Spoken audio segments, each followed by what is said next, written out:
It started with a simple message. 6 words broadcast across every known galactic channel, from the frozen moons of Yelros to the shimmering orbital towers of Veltris Prime. Humanity withdraws. All ties severed, effective immediately. No explanation, no room for debate, no plea for understanding, just cold, brutal finality. Ambassador Jonathan Creed stood alone inside the now vacant Terran embassy on Altharian Prime, the so-called heart of the Council. Empty datapads littered the conference tables, chairs overturned, shattered glass underfoot. Less than an hour ago, this place had been packed with envoys, translators, aides, and security. Now, only Creed remained. He stared out the massive observation window as a storm of Council starships buzzed outside like panicked hornets. News of Earth's sudden withdrawal had already thrown the entire Galactic Council into a spiral. Emergency meetings, frantic messages, fleets mobilizing without orders. And not a damn thing would change Creed's mind. Not anymore. A low hiss from the doorway. Councillor Dresden, towering reptilian elder of the Clorath Dominion, slithered in, his scales gleaming under the cold artificial lights. His usual smug arrogance was replaced by something Creed hadn't seen before in the old bastard's yellow eyes. Fear. "Human," Dresden rasped, voice strained. "This is madness. You will not abandon the Council. We are interdependent, economically, militarily." Creed cut him off with a cold glance. "We were interdependent. Past tense." Dresden's tail lashed the floor. "Do you have any concept of what this action will cause? The balance of power?" Creed turned fully, voice like iron. "The balance of power died when your Council stood by and let the Zarnath raids butcher Terran colonies on Helios Reach. Over 30,000 civilians, men, women, children, torn apart while your fleets watched." Dresden's throat sacs fluttered nervously. "Those incidents are under investigation." Creed laughed, bitter and sharp. "Investigation? You've been investigating for 2 years, while more of my people died. And when we sent a relief fleet, you blocked us under Council law you created to keep humanity docile." The Clorath counselor flinched. He had no rebuttal. There wasn't one. Creed stepped closer, his voice dropping to a deadly calm. "We've had enough. No more councils. No more diplomacy. Earth stands alone now, and if any fleet crosses our borders—" He let the threat hang, unfinished but clear. Dresden swallowed. "The Council will not take this lightly." Creed's eyes narrowed. "I hope they don't." With that, he brushed past the counselor and strode from the embassy, the human flag already stripped from its pedestal. The message was sent. The withdrawal was real. Far above the planet, aboard the Terran heavy cruiser Resolute, Admiral Victor Kane watched the storm unfold from his command chair. Dozens of garbled council messages scrolled across the ship's comm screens. Demands, pleas, warnings. Kane ignored them all. His fleet was already mobilizing along the border systems. Earth's fleets were going dark. No more shared codes, no more patrol agreements. "Admiral," his XO, Commander Ross, said grimly, "Council fleets are repositioning. Some warships already heading toward Helios sector." Kane's jaw tightened. "Expected." "They think we'll blink," Ross added. Kane gave a humorless smile. "They've forgotten what humans do when backed into a corner." He leaned forward, voice like steel. "Order the fleet to full combat readiness. Any unauthorized incursion, shoot to kill, no warnings." Ross saluted sharply. "Aye, sir." As the orders rippled across Terran space, a ripple of fear and fury spread through the Galactic Council. For centuries, the humans had been seen as a rising but manageable species, clever, tough, but ultimately bound by council treaties and red tape. Now those shackles were broken, and no one knew what Earth would do next. The Council's Grand Assembly Chamber had not been this chaotic in decades. Ambassadors shouted across the chamber floor. Councilors from rival empires cursed and accused one another. Emergency declarations flared across the central holoscreens as every faction scrambled to understand what Earth's withdrawal truly meant. In the elevated high seat, Chancellor Verak, an ancient Ilari of skeletal frame and translucent skin, slammed his staff against the dais, attempting to restore order. His voice, thin but magnified by the chamber's acoustic systems, echoed above the din. "Enough! This assembly will come to order." Slowly, grudgingly, the chamber quieted. Verak's milky eyes swept the gathered representatives. Ambassador Creed's message was clear. The Terran Confederation has severed all diplomatic ties with this council. The question now is, why? And what will be done? A guttural snarl came from Warlord Krasik of the Dral Confederacy, a hulking, tusked war beast in scarred battle plate. "We know why," Krasik bellowed. "Because the humans are weaklings who cannot stomach council law. They crave conquest. They seek excuses to wage war."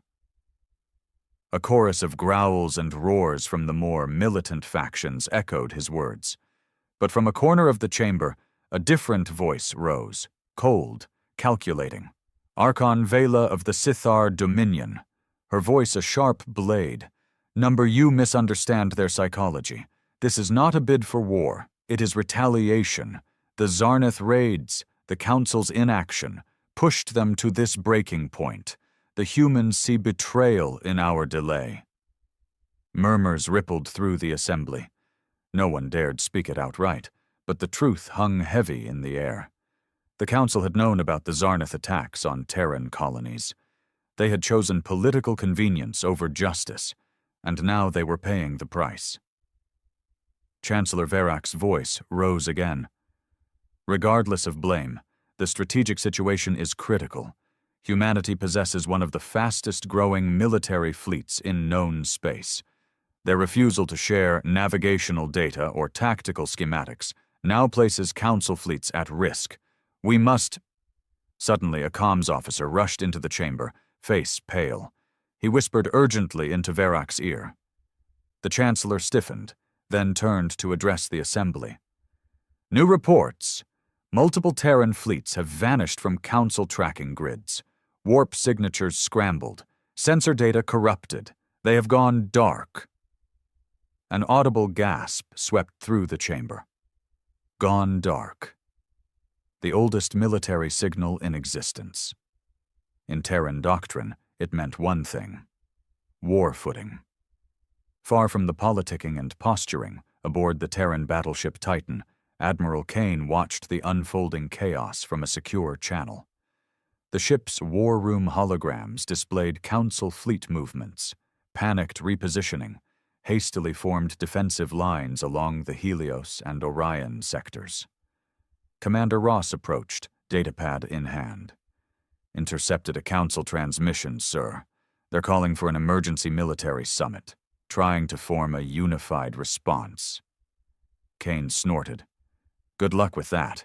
The Council hasn't fought a real war in over a century. Too many factions. Too much distrust." Ross hesitated.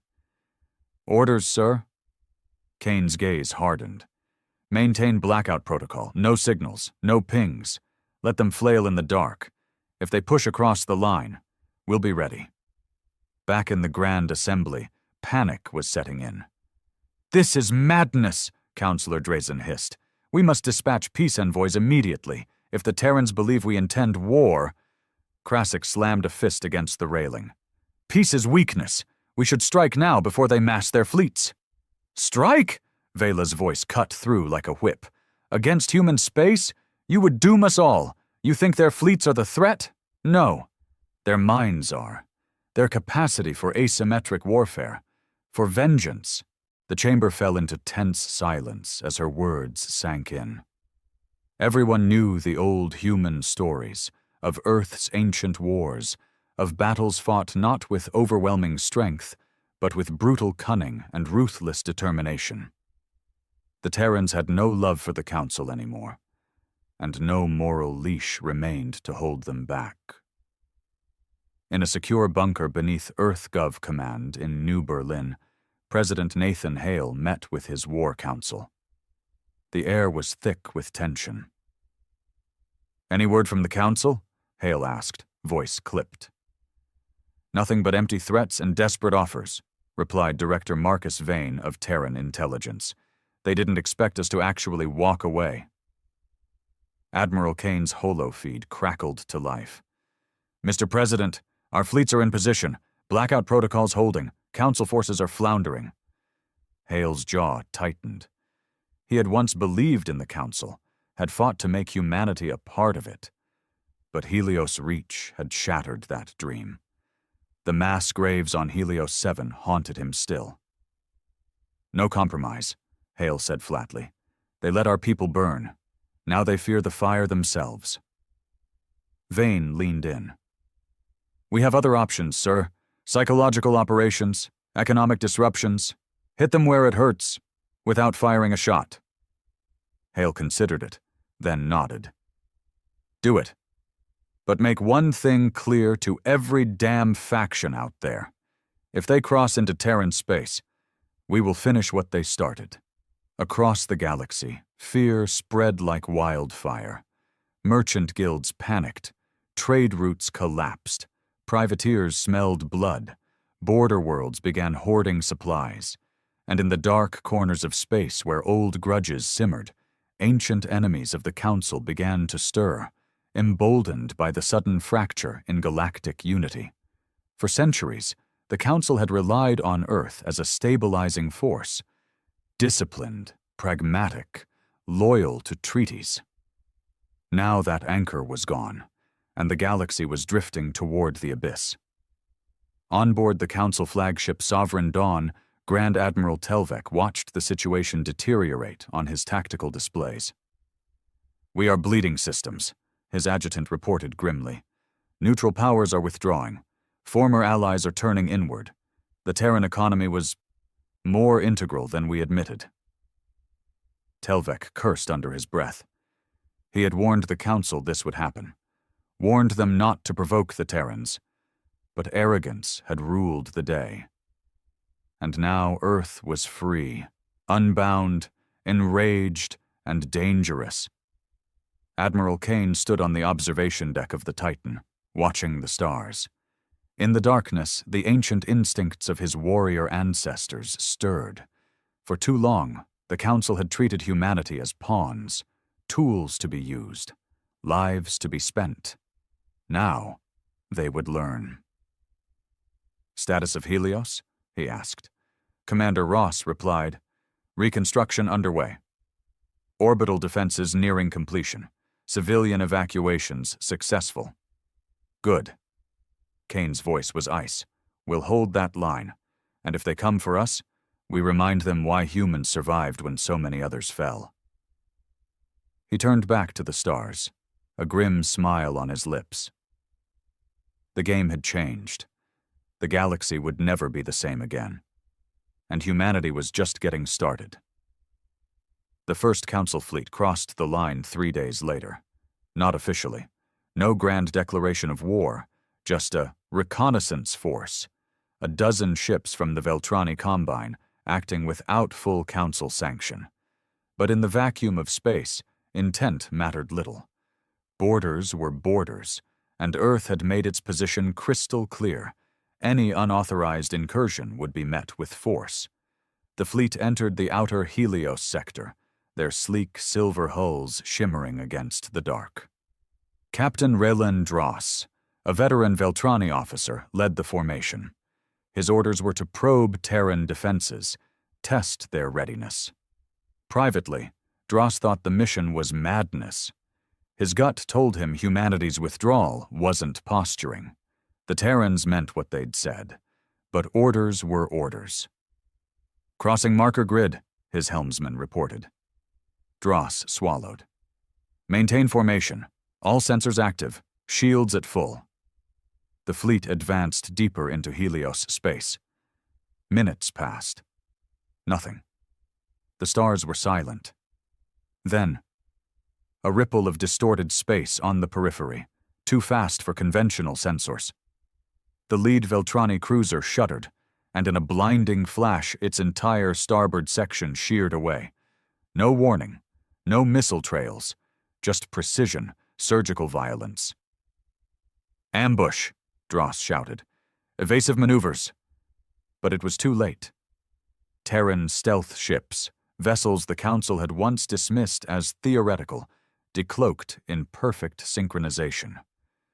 Railguns thundered in the void. Coils of kinetic death ripped through Veltrani hulls. In under 90 seconds, 8 ships were gone. The survivors fled in disarray, engines screaming. Captain Dross barely escaped aboard a crippled corvette, trailing sparks and debris. His final sensor logs captured a chilling image. Terran warships drifting in formation, cold and silent, not pursuing. A message more terrifying than open attack. "We see you. We choose when to strike." News of the Helios skirmish ignited the galaxy. On Altharian Prime, the Council chamber was thrown into full crisis mode. The Veltrani ambassador raged, demanding retaliation. "This was an act of war. The Terrans drew first blood." Vela, the cold-eyed Scyther Archon, countered sharply. "Your fleet crossed their border after they explicitly severed ties." "You provoked this," Krasik howled, tusks bared. "Enough cowardice! The Terrans must be crushed before they spread their madness." But beneath the bluster, fear gnawed at every Council faction. The speed, the precision, the invisibility of Earth's strike, it shattered decades of assumptions about Terran capabilities. They had advanced, far beyond what the Council believed. On board the Terran flagship Titan, Admiral Kane watched the combat footage in grim satisfaction. The operation had been a message, deliberate, controlled, surgical. No civilians harmed, no pursuit. But the message was clear. Earth would not be intimidated. "Veltrani fleet in full retreat," Ross reported. "Council chatter in disarray. No coordinated response yet." Kane nodded. "Good. Let them stew in their fear." He turned to his ops chief. "What's the status of Project Iron Veil?" "Final phase complete. Prototype ready for deployment." Kane's eyes gleamed.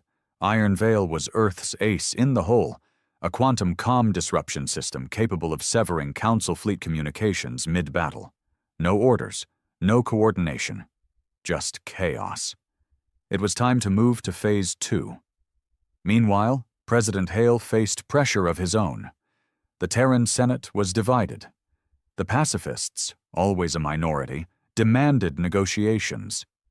But the majority, fueled by righteous anger over Helios' reach, stood behind Hale and the military. In a private session, Hale addressed the Senate leadership. "This is not about expansion, not about conquest. It's about survival. The Council abandoned us when it suited them. Now they fear what we've become." He looked each leader in the eye.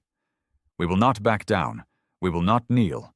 And if they force our hand, we will fight. And we will win." On the fringes of Council space, old enemies stirred.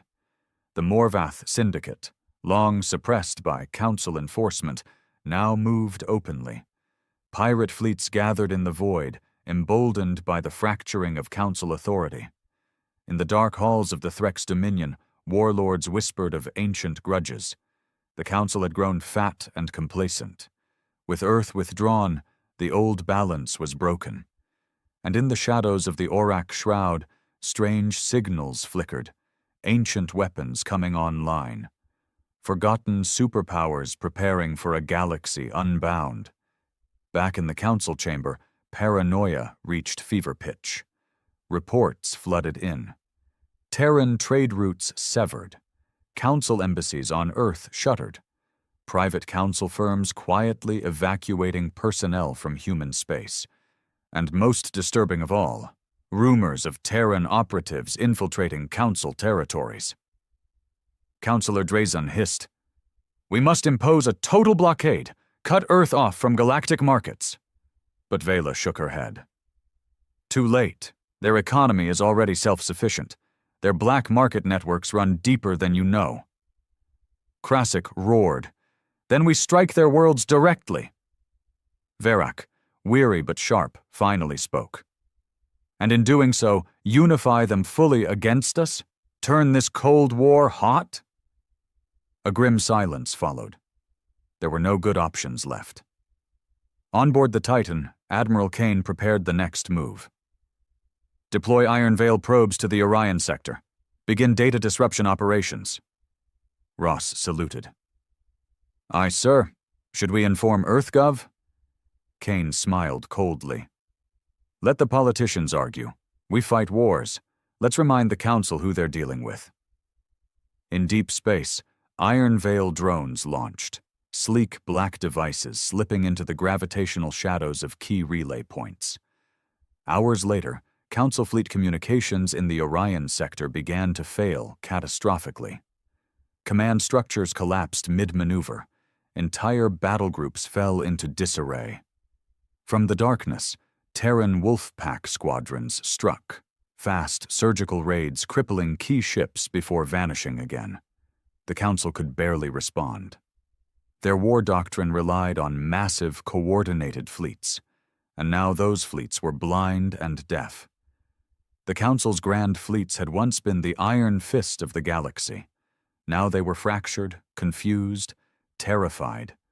And across Earth's border worlds, a new message began broadcasting.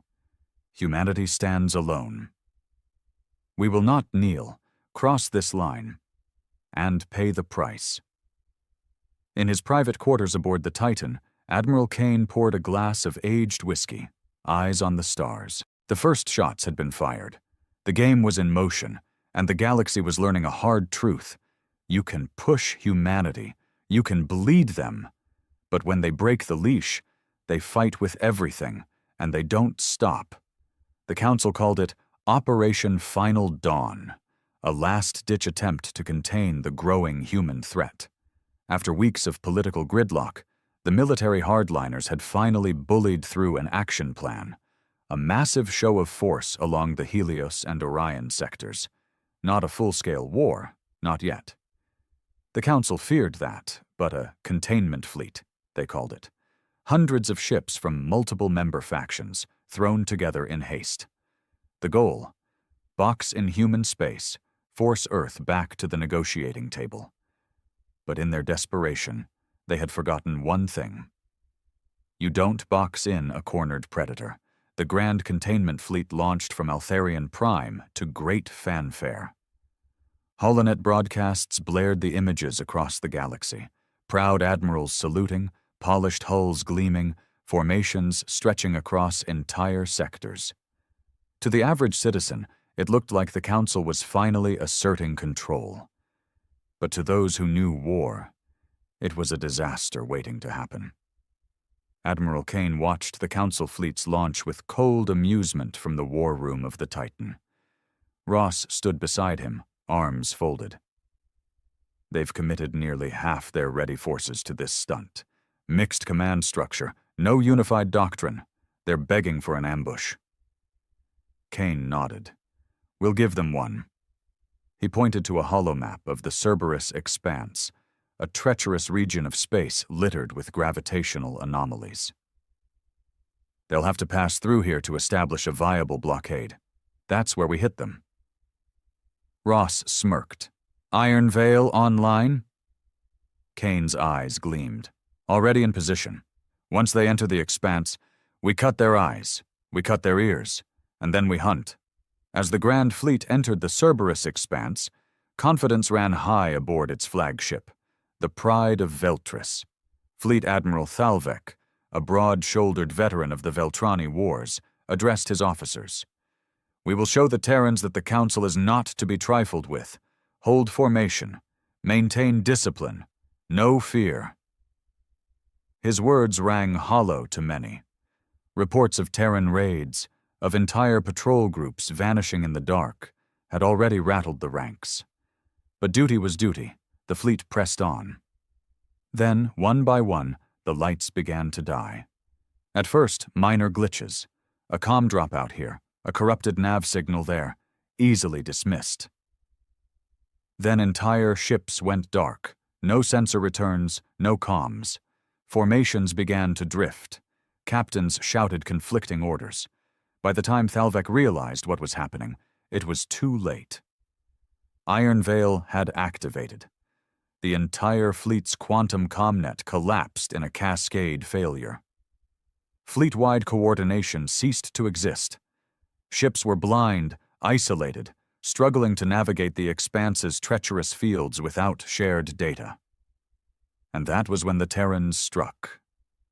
From the dense shadows of the Expanse, Terran hunter-killer groups emerged, lean, angular vessels optimized for strike warfare.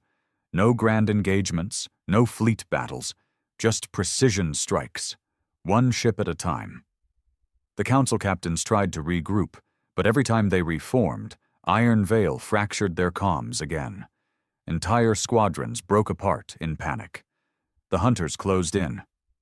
Aboard the Titan, Kane monitored the operation with cold precision. Target priority: command ships, comm relays, logistics craft. Starve them of leadership and supplies. Ross watched as the holographic map lit with dozens of council ship kills. "They're in full collapse," he reported. "Multiple council vessels surrendering or fleeing into the Expanse's dead zones." Kane's jaw tightened. "Accept no surrenders. Let them run. Let them carry the fear home." By dawn on the third day, the Grand Containment Fleet was gone. Not merely defeated, shattered. Less than a quarter of its ships limped back to council space, many in critical condition. Hundreds more were lost or adrift, and the galaxy watched in stunned silence. The council had thrown its weight at Earth, and Earth had thrown it back broken. On Altharian Prime, the fallout was immediate. The chamber was chaos. Accusations flew, factions blamed one another. The Veltrani called for total war. The Sithar called for retreat. The Clorath demanded new leadership. And beneath it all, a growing realization. The Council was no longer in control. In Earth's War Council chambers, President Hale received the full after-action report. He read it in silence, face hard. "Estimated Council losses?" he asked. Vane replied grimly. 62% of deployed forces. Their remaining fleets are spread thin across member territories. Internal unrest is rising. Hale exhaled slowly. "And the galaxy?"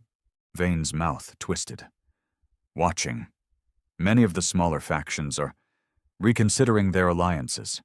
The Council's aura of invincibility is gone." Hale nodded. "Good." He stood. "But we are not finished. Not yet." In secret, Earth's intelligence networks had already begun the next phase: psychological warfare.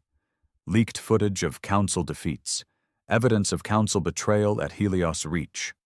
Carefully crafted messages hinting at Earth's growing alliances with disaffected border worlds. A war of minds, as much as of fleets, and it was working. In backroom meetings across the galaxy, minor powers debated. Is the Council still worth following? Earth is dangerous, yes, but they kept their word to their allies. They punish those who wrong them, but protect those who stand with them. Meanwhile, on the Titan, Kane prepared for the next strike. "We've broken their first punch. Now we bleed them further." Ross nodded. "Target list?" Kane tapped the display. "Council supply depots, fuel refineries, critical trade hubs. No civilian targets, but everything the Council's war machine depended on.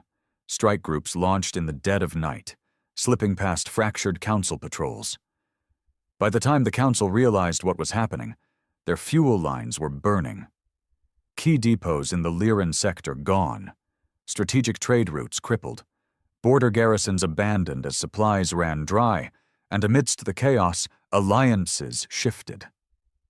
the independent worlds of the Outer Rim Consortium, long marginalized by the Council, declared neutrality. Some even opened quiet talks with Earth. On the industrial world of Carthus, pro-Terran demonstrations erupted, demanding secession from Council control. The cracks spread. Back in the Council chamber, desperation reigned. "This is a crisis of survival," Dresden hissed. "We must consider extreme measures." "What measures?" Vela asked coldly. "Our fleets are crippled. Our unity is broken. Earth bleeds us at will." Krasik snarled. "Then we must unleash the old weapons, the planet crackers, the dark fleets." A shocked silence followed. Even the most hardline counselors hesitated. Those weapons were banned for a reason. Their use would mark the Council as a galactic pariah. But fear clouded reason, and fear was growing. On board the Titan, Kane watched the latest intel with narrowed eyes. "They're considering weapons of mass destruction," Ross warned. Kane's face hardened. "Then we prepare accordingly. Activate Project Cerberus." Ross blinked. "Sir, Project Cerberus is untested." Kane's gaze was steel. "So were they when they forced our hand. Earth didn't start this war, but by God, we will finish it." And across the stars, the storm gathered. The Council on the brink, Earth unbowed, and the galaxy trembling at what was yet to come. The meeting of the Council High War Command was held in secret. The public chamber was too exposed, too full of political squabbling. The Warhawks had moved to a black site beneath the old fortress moon of Zeltrax. No broadcasts, no records, just hard, ugly decisions behind closed doors. The war had not gone as planned. That much was obvious. The containment fleet was gone. The Helios and Orion sectors were bleeding Council resources. Terran strike groups were hitting deep behind the lines, faster than any Council force could counter. And worst of all, member worlds were wavering. More and more outer colonies questioned why they were throwing men and ships at a war the Council was clearly losing. Around the dark war table sat the most ruthless of the Council leadership. Warlord Krasik, eyes bloodshot, tusks stained with stimulant residue. Councillor Dresden, trembling with barely suppressed rage. Admiral Selvek, one of the few surviving fleet commanders, face lined with exhaustion. And at the head, Archon Vela, calm, cold, watching them all like a predator. The meeting began in bitter silence. Finally, Krasik slammed a clawed fist on the table. "Enough delays! Enough weakness! They humiliate us before the galaxy!" Dresden hissed. "Our fleets are shattered. Our economy bleeding. If we do not act now, the Council itself will fracture." Selvik spoke quietly, voice hoarse.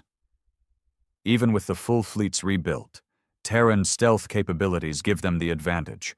No battle fought on their terms can be won." Krasik snarled. "Then we must change the terms. Bring out the old weapons, the planet crackers, the dark fleets." Vela's gaze sharpened. "If we do this, there is no going back. We will lose what allies remain. The neutral worlds will turn on us." Krasik leaned in. "If we don't, we lose everything." A heavy silence followed. The War Council had no illusions left. This was no longer about containment, no longer about politics. It was about survival. Far away, aboard the Titan, Admiral Kane read the latest intercepts. Iron Veil drones had picked up fragments of the secret meeting.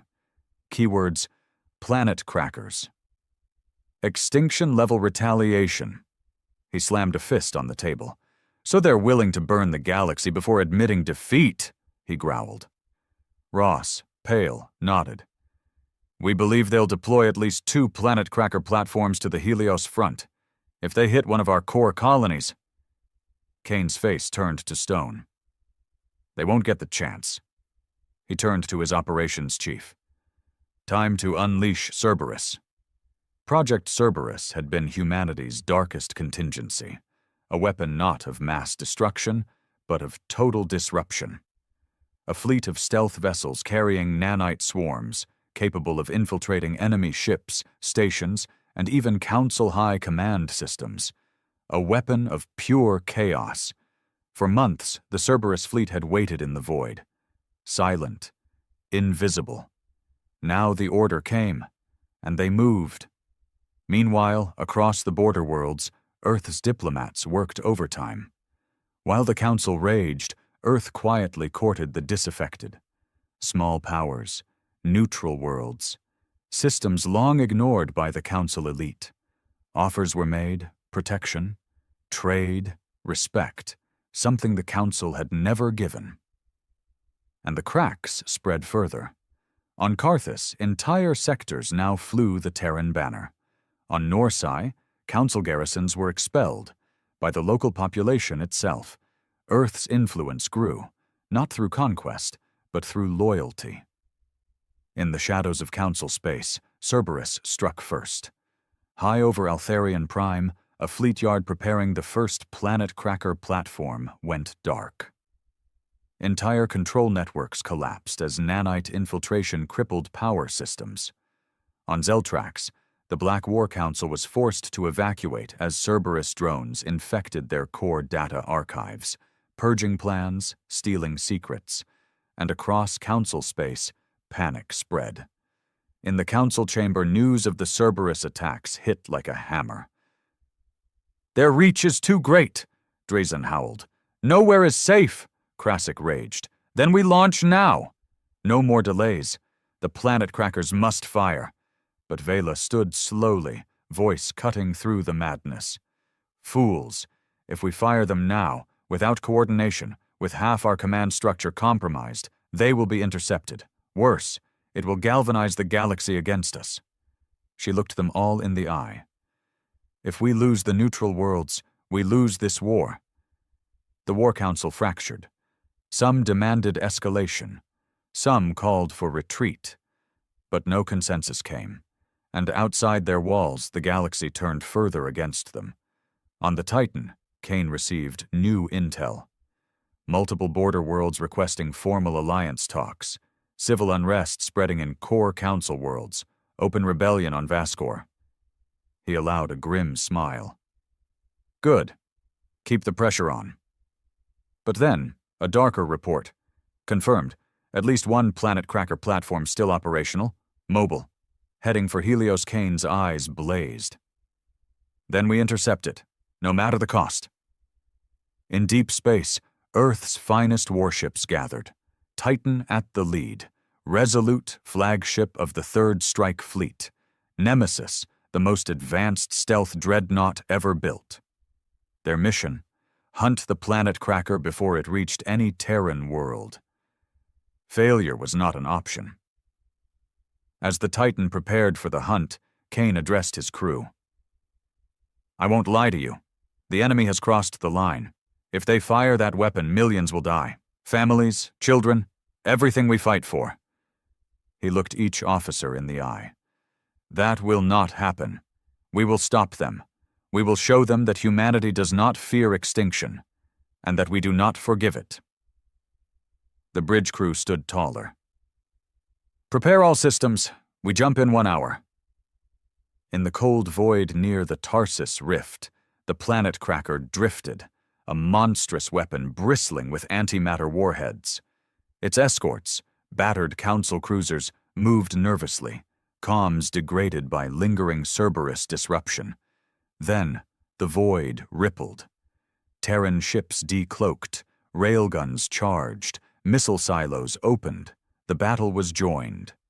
Titan led the charge, tearing through the escorts with ruthless precision. The Resolute punched through flanking forces, sowing chaos. And from the shadows, Nemesis struck, its experimental weapons slicing into the planet cracker's core systems. The Council crews fought hard, desperate, but they were outmatched, outthought, outclassed. In the end, the planet cracker never fired. Its core breached, the weapon detonated in a controlled implosion, a cold, silent victory for Earth. Back aboard Titan, Kane watched the wreckage drift. One threat neutralized, Ross said quietly, but the Council still teeters on the edge. Kane nodded. Then we push them. One more strike, one more shattering blow, and they'll collapse. He looked out at the stars. This isn't about revenge anymore. It's about ending this war, on our terms. The wreckage of the planet cracker still drifted through the Tarsus Rift when the news reached every corner of known space. Earth had done the impossible, again. A Council superweapon, destroyed, its escort fleet annihilated, and not by overwhelming numbers, but by cold, ruthless precision. The myth of Council invincibility, already cracked, was now shattered beyond repair. In the Council chamber on Altharian Prime, the mood was beyond panic. It was collapse. Faction leaders screamed at each other. Some demanded total war, others called for surrender. The few remaining pragmatists, led by Archon Vela, tried to hold the center. But even she looked weary, her sharp eyes shadowed. "We have lost strategic initiative," she said coldly. "Our fleets cannot hold the borders. Our allies are defecting. We cannot win this war conventionally." Krasik, wild-eyed, slammed his claws on the table. "Then we burn everything. Let the galaxy drown in blood." Vela's gaze hardened. "And what would that leave us? Ashes? A galaxy united against us? Number, there is still a chance, if we move quickly." She turned to the assembly. "We must negotiate." Across Council space, reality was setting in. Entire border fleets refused new deployment orders. Neutral worlds declared formal non-alignment. Some openly courted Terran envoys. And on the core worlds, unrest was spreading. Riots, bombings, coups. The galaxy had smelled weakness, and it would not forget. Aboard the Titan, Admiral Kane reviewed the latest intelligence with his command staff. Ross reported grimly, "The Council is fracturing. Multiple member worlds pulling back their forces. Civil war possible." Kane leaned forward. "We won't give them time to regroup. One more strike, right to the heart." He tapped the map of Altharian Prime. "Their last illusion of unity is the Council itself. If we can show them even that is vulnerable, the whole structure may collapse." Ross frowned. "A strike on Altharian? Risky. Well defended." Kane's eyes gleamed. "Not a full assault." A message he turned to his ops chief. "Prepare Operation Starfall." Operation Starfall had been conceived months ago, a contingency for maximum psychological impact. The plan: infiltrate a small strike force past Council defenses, hit key symbolic targets on Altharian, the Council data spires, the central comm hub, and extract before a full response. Minimal casualties, maximum message. As the Titan's battle group prepared, EarthGov and President Hale signed off with a single command: make them remember who they betrayed. The Council had no idea what was coming. While they bickered and postured, Terran stealth ships slipped past the outer defenses of Altharian Prime. In the dark void above the world, Nemesis led the way, its cloaking fields bending light and signal alike. The target: Council Central Comms Nexus, the hub through which all Council directives passed, a perfect symbol and a perfect target. In the final briefing, Kane addressed the strike team. "This is not about glory, not about pride. This is about breaking their will. They drew first blood at Helios Reach. They forced this war. Now we show them. No one is untouchable." The team nodded grimly. The infiltration began at midnight local time. Terran drop teams landed silently across key sectors. Cyber warfare units disabled planetary sensors in precise windows. Within minutes, Nemesis was in firing position. And then, with a single coded burst, the sky above Altharian lit with precision rail strikes. The Council Comms Nexus crumbled in fire and steel. Backup facilities were similarly hit. For 6 full hours, the Council's leadership was cut off, blind, unable to coordinate. and across the galaxy, the message spread like wildfire. Earth had struck the heart of the Council and walked away clean. The aftermath was chaos. Council emergency networks flooded with panic. Entire fleets lost comms. World leaders demanded answers. Factions accused each other of betrayal. And through it all, one fact was undeniable. Earth had won. Not just militarily, psychologically. On the Titan's bridge, the crew watched the news feeds with grim satisfaction. Ross reported, "Council comms still degraded. No organized response. Outer systems already declaring independence." Kane exhaled slowly. "Then it's time for the final message." Back on Earth, President Hale stood before a galaxy-wide broadcast. Flanked by the Terran flag, he spoke plainly. "This war was not of our making. The Council abandoned us, betrayed us. We answered as any free people must." He looked straight into the lens. "Let this be clear to all. Earth stands free. The Council holds no power here. To those who seek peace, our doors remain open. To those who seek war, you know what awaits you." The response was immediate. Within hours, the following systems declared independence from the Council. The Outer Rim Consortium, the Carthus Free States, Norsci Unity. Others followed. On Altharian Prime, the Council faced its death throes. Krasik demanded full retaliation. Drazen called for arresting defeatists. But Vela knew the truth. "It is over," she said coldly. "We gambled and lost." Her eyes narrowed. "Survival now depends on negotiation. If we delay, we will face revolution, and Earth will not need to fire another shot." And in secret, Council envoys reached out to EarthGov, tentative, fearful, offering talks. The Council, that ancient, arrogant power, was now the supplicant. Aboard the Titan, Kane received the first signals with grim satisfaction. Ross looked at him. "They want terms. What do we offer?" Kane's jaw tightened. "We offer nothing. They will offer. And we will decide if it's enough." He stood, looking out at the stars. "We didn't want this war, but we won it, and the galaxy will remember why." The halls of Altharian Prime reeked of smoke and fear. Once the jewel of the Council, its sprawling towers now stood scarred from precision strikes. The comms nexus, once thought impenetrable, had been turned to molten slag. Holoscreens that once blared Council propaganda flickered with static. Operation Starfall had done exactly what Kane intended, shattered the illusion of Council control. But worse than the physical damage was the psychological shock. For the first time in living memory, the enemy had struck Altharian itself, and lived to tell the tale. Inside the emergency council chambers, a stark, windowless bunker beneath the Capitol, the Council's top surviving members gathered. Archon Vela stood at the center of a storm. Her sharp features were pale but composed. Around her, the Warhawks were in full panic. Krasik paced like a caged beast. "They struck our heart. Our fleets are in disarray. Our comms shattered. If we do not retaliate—" Vela cut him off coldly. "Retaliate? With what? Half our fleets refuse orders. Outer colonies are seceding by the hour."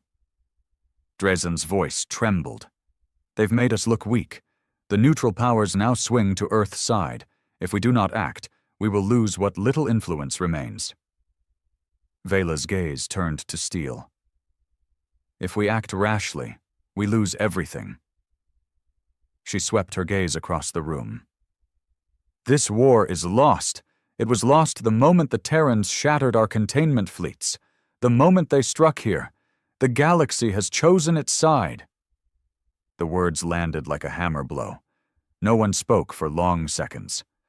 Then Krasik snarled, "You propose surrender?" Vela's voice was razor-sharp. "I propose survival, which is more than you will have if you continue this madness." Across Council space, the collapse accelerated. On Carthus, once a Council trade hub, a Terran flag now flew over the central spire, raised not by Terran troops, but by the people themselves. On Norsai, a council governor was dragged from his palace by civilians chanting, "Freedom for all worlds." Council fleets, once the terror of the galaxy, now drifted in isolated pockets, low on fuel, crippled by Cerberus infiltration. Entire sectors had gone dark, and at the heart of this storm, aboard the Titan, Admiral Kane prepared the next move. In the war room, the atmosphere was focused, cold. Ross stood beside him, datapad in hand. Intercepted chatter confirms. Multiple council members seeking separate peace. Vela's faction wants talks. Kane's gaze remained hard. "Let them come crawling." He tapped the star map. "We're not done yet. One more demonstration. One that leaves no doubt. No more war. No more council dominance. A new order." Ross frowned. "A strike?" Kane nodded. "Not on a military target. On their economy. On their arrogance." The target selected was Tarnus Core, the central banking nexus of the Council, where trillions in galactic credits were routed. It had always been off-limits, even in war, an unspoken rule. But the Council had broken every rule at Helios Reach. Now Kane would break theirs. Operation Black Rain launched silently. Terran stealth frigates carrying precision data breach teams and EMP warheads jumped into the Tarnus system. Within hours, the entire banking grid collapsed. Markets frozen. Funds wiped. Council elites bankrupted overnight. Across the galaxy, former Council loyalists watched their accounts vanish, and their loyalty with it. News spread like wildfire. Earth had brought down the Council's financial heart without firing a shot. Now, even the most stubborn factions understood. The Council was dead. They just hadn't signed the obituary yet. On Altharian Prime, Vela moved quickly. In a secure line to EarthGov, her message was short and blunt. "We are prepared to discuss terms, unconditionally." Aboard the Titan, Kane read the message with narrowed eyes. Ross asked, "Do we respond?" Kane's reply was cold. "We will, on our terms, and they will come to us." The summit of Helios was set. Neutral ground, a former Council embassy in orbit above Helios Reach. The symbolism was clear. The world the Council abandoned, now the place they would beg for peace. When the Council delegation arrived, heavily guarded, visibly shaken, they found not a grand Terran armada, but one ship, Titan. It was enough. Inside the summit chamber, Admiral Kane and President Hale stood side by side. They wore no ceremonial dress, just simple functional uniforms. No need for pomp. Victory spoke for itself. Archon Vela entered with her aides. Her cold composure cracked at last. She bowed, not deeply, but enough to signal the new reality. Kane's voice was hard. "You requested terms. We are listening." Vela straightened. "The Council recognizes the need for a new order." Hale spoke next, calm but firm. "The Council, as it was, no longer exists. You may negotiate for your world's status. Nothing more." Vela's jaw tightened, but she nodded. She had no choice. The negotiations were swift, because they had been preordained by Earth's victories. Terms delivered. Formal dissolution of the Galactic Council's military authority. Recognition of the Terran Confederation as an independent, equal power. Autonomy for all worlds choosing to leave the Council. Council leadership to face war crimes, tribunals for Helios Reach. By the time the summit ended, the galaxy had shifted on its axis. The Council's era of dominance was over. Earth now stood as one of the most powerful forces in the galaxy, not because of numbers, but because it had proven will and resolve mattered more than ancient titles. Later, aboard Titan, Kane stood alone in the observation deck. Ross approached quietly. "It's done. The accords are signed. The Council's forces stand down." Kane didn't smile. He stared at the stars. "This isn't the end," he said. "It's the beginning." Ross frowned. "Of what?" Kane's eyes were cold fire. "Of a galaxy that remembers, a galaxy that knows. Humanity will not be broken. Not again. Not ever." And across 1,000 worlds, from the ruins of Altharion to the newly free colonies of the Rim, that truth echoed. The Council had feared the day humanity would rise. Now, that day had come, and the stars would never forget. It had been 3 weeks since the summit of Helios. 3 weeks since the Council signed away its power. Since its fleet stood down, its surviving leaders surrendered. Since the galaxy changed forever. But victory was not the same as peace. And aboard the Titan, Admiral Kane knew it. In the dimly lit war room, Kane stared at a massive projection of the new galactic map. Borders shifted, factions reformed. The Council's once unbroken expanse now looked like a shattered mirror. Earth, now the Terran Confederation, stood at the center of a new sphere of influence. Allied with the Outer Rim Consortium, the Karthus Free States Norsai Unity, 6 other newly autonomous systems, and more were coming. Ross entered, datapad in hand. "Latest reports," he said quietly.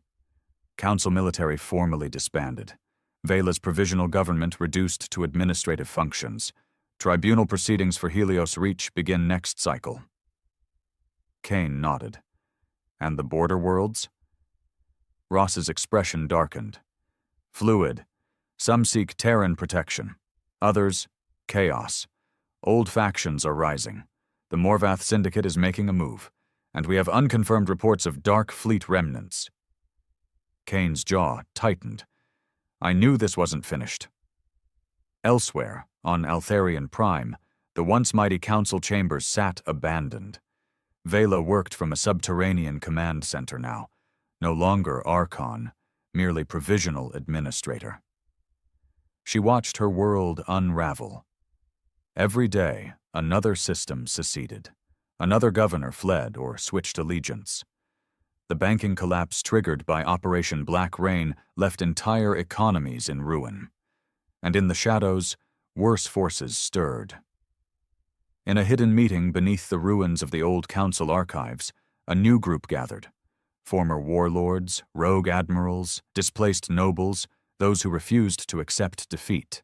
Among them, Admiral Selvek, survivor of the containment fleet debacle. "The Terrans are overconfident," Selvek said. "Their forces are stretched thin, their alliances untested." An old merchant prince sneered. "They may hold Helios, but they cannot hold the whole galaxy." Another voice, quiet and cold. "They do not need to. We strike from the dark. We bleed them slowly, make them fear the shadows." Thus, the first seeds of the Reclamation Front were planted, a covert movement dedicated to restoring council dominance, no matter the cost. Meanwhile, on Earth, the Terran Senate convened in New Berlin. President Hale stood before them, flanked by military leaders and newly appointed foreign protectorate ambassadors. "The war is over, but the battle for the future begins now," Hale said. "We must stabilize our new alliances, protect emerging free worlds, and prepare for the threats that remain." There was no applause, only solemn nods. Everyone in that room knew. Humanity had entered a larger game now. Back aboard Titan, Kane prepared for the next phase. Ross brought the latest intel reports. "Confirmed. Rogue Council elements are active. Black Fleet movements in the dead sectors. Smuggling rings moving arms to separatists." Kane's voice was iron. "We expected this." He turned to his staff. "Deploy Cerberus units. Infiltrate deep. Root them out. This ends before it begins." Cerberus agents, Earth's deadliest covert operatives, moved swiftly. In the smog-choked underworld of Vraxos Station, one of the Reclamation Front's first arms deals ended in a bloodbath. On Norsai, an assassination attempt on the newly elected pro-Terran governor was foiled by Cerberus strike teams. And across the old Council networks, Earth's intelligence seeded disinformation, turning the remnants against each other. But the enemy adapted. In deep space, ghost fleets began appearing. Old Council warships modified with illegal cloaking tech, operating outside known space lanes. Their first target, a Terran trade convoy bound for the Outer Rim. The attack was swift, 3 freighters destroyed, 2 captured. No survivors. The message was clear. The war wasn't over. When news reached Titan, Kane's fury was cold and controlled. "We give them a victory. They'll believe they can win," he said.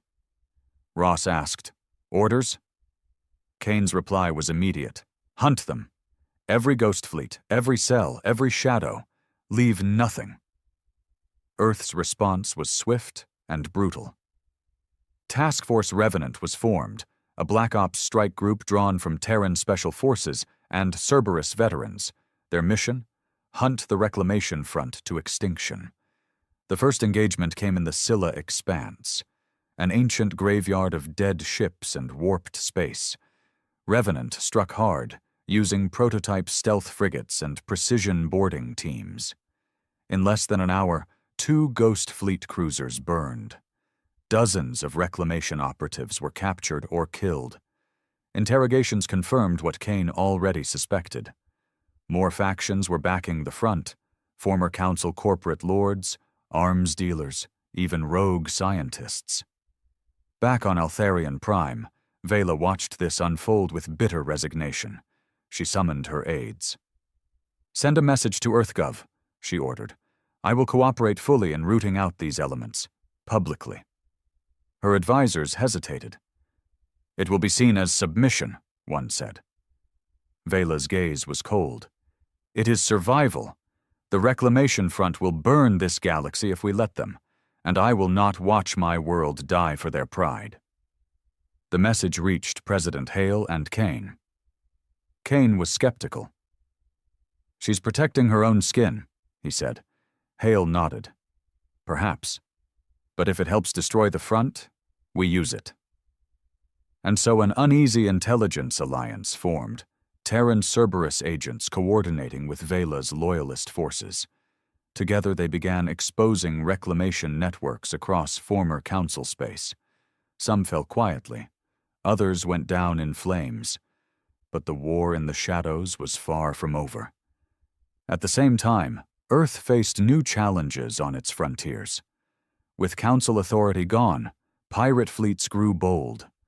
Morvath Syndicate raids increased. Smuggling corridors flourished.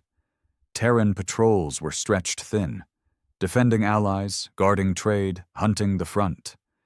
Kane knew the danger. "This is how empires fall," he told Ross. "Overreach, too many fronts, too few ships." Ross asked, "What's the answer?" Kane's reply was hard. "We build. We train. We forge alliances worth a damn. And we stay ruthless. Because if we show weakness now, they'll come for us next." On Earth, that strategy took shape. New shipyards began production on advanced warships. Outer Rim Defense Pact signed, mutual defense with Rim allies. Cerberus budget tripled, the Shadow War given full priority. And amidst this, the galaxy watched and chose sides. Some worlds embraced Terran leadership, seeing in humanity a fierce, honest strength the Council had long lost. Others whispered of resistance, of rebuilding the old order in secret. And some, the oldest, coldest powers, remained silent, watching, waiting. In the quiet of his quarters aboard Titan, Kane reflected. Victory had been won. But it was fragile. One wrong move, one sign of arrogance, and all they had gained could burn. But as long as he drew breath, Kane vowed, humanity would not fall. Not to ghosts of the past, not to cowards in the dark. And far beyond the known sectors, in an ancient station thought long abandoned, a new force stirred. Unknown, watching Earth with hungry eyes. The next game had already begun. The Reclamation Front was bleeding, hunted in every system, its safe havens exposed, its leadership scattered. Task Force Revenant showed no mercy. But in the shadows of the ancient Shroud Nebula, something far older, far colder, waited. It was not born of the Council. It had no allegiance to any banner. It was known in ancient records only as the Architects, a machine intelligence seated in the depths of the galaxy, eons before even the Council rose. And now, sensing the weakness of the old order, it stirred. Cerberus agents first intercepted fragmented signals near Vexar Drift, encrypted bursts of impossible complexity on frequencies long thought extinct. At first they thought it was a front code. Then the anomalies began. Deep space probes vanished. Nav buoys drifted off course. Entire outposts went dark without a single distress call. Aboard Titan, Kane studied the reports in silence. Ross stood beside him, face grim. "These patterns match nothing in known Council archives," Ross said. "We believe it's something else." Kane's jaw tightened. "Someone else." Ross nodded. "Or something." The breakthrough came from Cerberus black vaults, ancient Council data stolen during Operation Starfall. Among the files, Architect protocols, records of a war the Council had buried. Millennia ago, the Architects had nearly consumed the Council's forerunners, a swarm intelligence designed for planetary-scale engineering, evolved beyond its creators, now feeding on technology, organic and machine alike. The Council had barely survived, sealing the core swarms in the Shroud Nebula with forbidden tech. And now the seals were breaking. Kane called an emergency war council aboard Titan. Hale joined via secure link from EarthGov. The Outer Rim allies sent envoys. Even Vela, pragmatic as ever, joined by encrypted line. Kane laid it out. This is not a political war, not a border dispute. This is an extinction threat. He projected the decrypted architect imagery. Self-replicating machine tendrils, blackening entire worlds. If we don't stop it here, now, the entire galaxy falls. The decision was swift. There was no choice. An unprecedented joint strike fleet was assembled. Terran heavy battle groups, Outer Rim warpacks, Karthus raider wings, even Vela's last loyalist cruisers. For the first time, former enemies stood united, not by treaty, but by survival. The target, Shroud Nebula Core Nexus, the origin point of the Architect resurgence. Intel suggested the swarm was days from full activation, after which it would become unstoppable. As Task Force Phoenix assembled, Kane addressed the fleet commanders. "This is why we fight. Not for old grudges, not for power, for the right to live free beneath these stars." His gaze burned. "And if we fall, we make damn sure the enemy falls with us." Titan led the charge into the Shroud, flanked by the best humanity and its allies could muster. The nebula was a graveyard of ancient wreckage and twisted space. And from its depths came the enemy. At first, probes, then swarms of nanite clouds, then full architect constructs, nightmarish hybrid ships of metal and organic horror. The first battle was chaos. Terran railguns and plasma lances carved through the swarms, but for every enemy destroyed, 2 more emerged. Nemesis, Earth's stealth dreadnought, launched pinpoint strikes against architect nodes, buying precious time. But losses mounted. Entire squadrons vanished beneath the swarm. Kane's voice remained calm over fleet comms. "We hold this line, or there is no line left." The breakthrough came when a Cerberus tech identified a control signal, a central architect overmined deep within the Nexus. Destroy it, and the swarm might collapse. Fail, and the galaxy was lost. Kane made the call. "Task Force Revenant, with me, we punch through." Titan, Nemesis, and a handful of elite ships drove into the storm. Hull plating melted. Fields flickered. Ross manned the weapons himself, eyes blazing. "We're through!" Ahead, a colossal structure. The architect overmined, a black, writhing mass of living metal, pulsing with energy. "Fire everything," Kane ordered. Rail slugs, antimatter torpedoes, plasma beams. The assault was total. For precious seconds, the Overmind's defenses held. Then fractured. A final torpedo from Nemesis breached the core. The Overmind detonated in a shockwave of light and darkness, and the swarm faltered. Across the battlefield, architect constructs spasmed, went limp, or shattered. Cheers echoed through Terran and Allied comms. But the cost had been immense. Half the fleet was gone, many more crippled, and the Overmind's last signal warned, this was but one node of many. Back aboard Titan, Kane stood bloodied but unbroken. "This war isn't over," he told Ross, "but we've shown the galaxy. We will fight. Together." In the following weeks, new joint defense accords were signed. A permanent Terran-led task force was formed to hunt remaining architect nodes. Vela officially recognized Terran leadership of the new alliance. Knowing resistance was suicide. And across the stars, humanity's name now carried a new weight. No longer the upstarts, no longer the outcasts. Now, the species that had broken the Council, survived the architects, and stood at the heart of a new galactic order. On Earth, before a crowd of billions, President Hale addressed the galaxy. "We did not seek this path, but we walked it because we must. Humanity stands not as conquerors, but as guardians. To all who seek freedom, our hand is open.